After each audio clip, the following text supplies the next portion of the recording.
procrastination. Voilà une vidéo qui est intéressante, parce que ce terme-là est utilisé par un bon nombre de personnes en disant je procrastine, je voudrais plus procrastiner, je n'y arrive pas, je fais tout au dernier moment, etc., etc.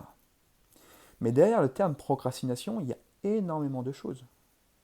Il y a énormément de, de, de causes qui sont propres à chacun. Et si on attaque les choses en utilisant la mauvaise méthode, bien on va continuer à procrastiner. Parce que procrastiner, il y a plein de raisons. La première, c'est peut-être d'être indécis, je ne sais pas sur comment avancer. Soit en plus, tu peux être indécis parce que tu as besoin de beaucoup de détails, et tant que tu n'as pas tous les détails, tu ne peux pas avancer. Soit tu es indécis parce que en fait, tu bugs, parce que intuitivement, tu arrives vite à voir les choses, et tu ne sais pas, donc tu repousses à plus tard. Bon, après, il y a encore d'autres fonctionnements. Donc déjà, dans la décision, c'est d'identifier son fonctionnement par rapport à la décision, avant de pouvoir trouver une solution pour pouvoir soit faire en sorte d'atténuer la procrastination, soit de pouvoir l'éliminer. D'accord. Donc là, c'est un premier facteur, l'indécision. Deuxième facteur, c'est j'ai pas de motivation pour faire ça. Donc quel est le projet, quel est le sens à ce que tu fais? Alors, forcément, quand c'est pour payer des impôts, il n'y a pas forcément du sens. Et là, du coup, l'environnement, on est en prise directe. C'est l'environnement qui nous demande, voilà, on doit le faire. Donc là, c'est le doigt. Voilà, parce que sinon, en fait, il y a une pénalité. Donc l'idée, c'est de regarder les conséquences de la procrastination. Et si t'as pas mal, tu continues à procrastiner.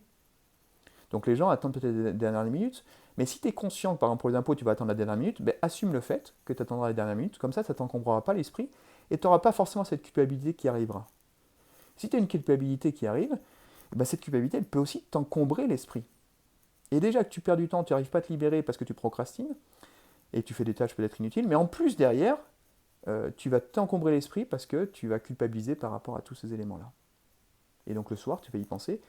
Et donc le fait de pouvoir avancer sur cette tâche-là va te permettre aussi de libérer du temps par la suite. Donc là, tu peux, voilà. Deuxième point, c'est que c'est la motivation. Troisième point, c'est aussi parce que tu as des tâches beaucoup trop complexes à laquelle tu t'attaques. Et tu ne sais pas par quel bout prendre. Donc du coup, tu repousses, tu repousses, tu repousses. Alors peut-être un des points pour ça, c'est de redécomposer les choses et quel premier pas que tu peux faire maintenant, qui peut être où tu peux avoir de l'intérêt. Donc tu vois déjà, là on a déjà trois éléments. Il y a aussi le fait de faire des tâches ennuyantes. Ouais, ça m'ennuie et j'ai pas envie du moins. Ces tâches-là, encore une fois, on en revient tout à l'heure à ce qu'on était tout à l'heure sur le sens. Peut-être essayer de voir comment tu peux les faire. Et peut-être aussi, se dire une fois que j'ai fait ces tâches-là, j'ai autre chose d'intéressant que je peux faire derrière. Donc mettre peut-être une carotte pour pouvoir avancer. Mais toujours pareil, trouver ce sens-là qui va te permettre d'avancer. Après, il y a également, par exemple, un point intéressant.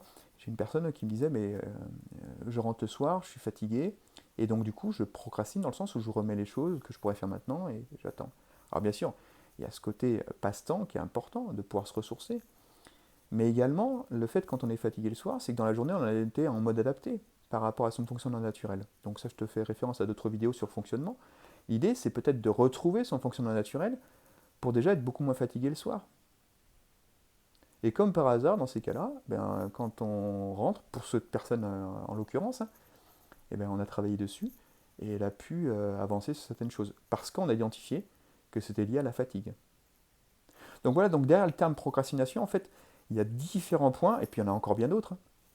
La personne qui veut toujours travailler dans l'urgence et qui, elle, qui a besoin de cette adrénaline, et bien peut-être utiliser cette adrénaline et choisir d'avoir cette adrénaline à ce moment-là pour pouvoir avancer et ne pas se culpabiliser par rapport à ça. Voilà. Donc là, par rapport à la procrastination, encore une fois, c'est d'identifier ces facteurs-là. Et puis, il y a quelque chose d'assez facile à mettre en place, c'est de regarder les facteurs qui peuvent annoncer la procrastination. Par exemple, une personne qui se lève, qui va aller discuter avec d'autres personnes, ou tu fais d'autres choses, ou tu vas commencer à regarder sur Facebook, ou je sais pas. Tu vas regarder différentes choses, ça veut dire que tu n'as pas envie de faire ce qu'il y a, la tâche qui va arriver. Et plutôt que d'arriver en disant tiens je ne l'ai pas fait et puis d'arriver au bout de ce temps-là, simplement de voir les premiers facteurs qui arrivent, ce qu'on appelle les facteurs précurseurs de la procrastination, et de se dire tiens, et de mettre des choses en place tout de suite pour pouvoir éviter à ces facteurs d'arriver. Alors peut-être tu vas, tu vas repousser cette tâche-là, hein, tu avais prévu, tu vas la repousser jusqu'à midi alors qu'il est 8h du matin, Mais en tout cas, dans l'intervalle, tu auras fait des choses peut-être qui pourraient être productives ou qui pourraient être efficaces pour toi, plutôt que d'essayer d'éviter et puis finalement de perdre du temps sur des choses qui finalement ne vont pas remplir ta matinée. Donc voilà, c'est des petites choses que je te livre. Alors c'est juste une vidéo assez courte, hein, on pourra en parler beaucoup plus longuement, mais simplement pour retenir les points importants de cette vidéo, la procrastination, il peut y avoir différents facteurs, donc l'idée c'est d'observer ce facteur-là avant de pouvoir travailler dessus. Et puis quelque chose de tout bête à mettre en place, c'est de pouvoir commencer à voir les premiers facteurs de cette procrastination pour après choisir et non plus subir la procrastination et donc là choisir son temps et par là même choisir sa vie. Voilà, bah écoute, si cette vidéo te parle, n'hésite pas à mettre en commentaire ou si tu as des questions par la suite ou si tu veux approfondir le sujet. Sinon, je te dis à bientôt dans d'autres vidéos.